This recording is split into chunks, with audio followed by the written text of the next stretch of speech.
যে রাজনৈতিক মামলাগুলো এখনো প্রত্যাহার হয়নি, ইতিমধ্যে সেই মামলাগুলো প্রত্যাহারের জন্য জেলা প্রশাসকের নেতৃত্বে একটি কমিটি হয়েছে।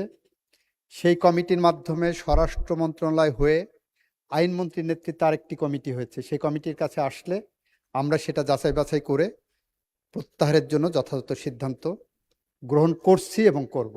মাননীয় স্পিকার, আপনাকে ধন্যবাদ। বাগেরহাট জেলার কচুয়া থানার 2013 সালের এক নাশকতা মামলায় ধোপাখালী ইউনিয়নের রাকিবুল, মাহবুব এবং হেমায়েত নামে 3 জনের 14 বছরের সাজা হয়েছে 2023 সালে। মাননীয় স্পিকার, আপনার মাধ্যমে আমি মাননীয় আইন, বিচার ও সংসদ মন্ত্রীর কাছে জানতে চাই, ফ্যাসিস্ট আমলে যে রাজনৈতিক নিগ্রহমূলক মামলায় শাস্তির রায় হয়েছে, সে সকল মামলার শাস্তির রায় বা রাজনৈতিক নিগ্রহমূলক মামলায় গ্রহণ করা হবে কিনা। আপনাকে ধন্যবাদ মাননীয় স্পিকার। মাননীয় মন্ত্রী। মাননীয় স্পিকার, আপনাকে ধন্যবাদ।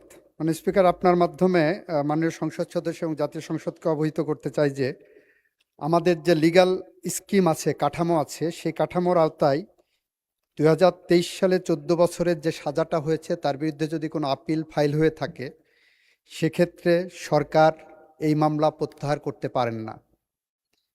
আপিলে নিষ্পত্তি হতে হবে।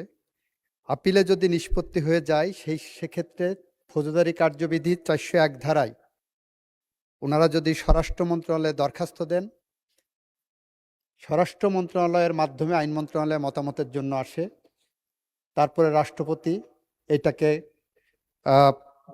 ক্ষমা করতে পারবেন।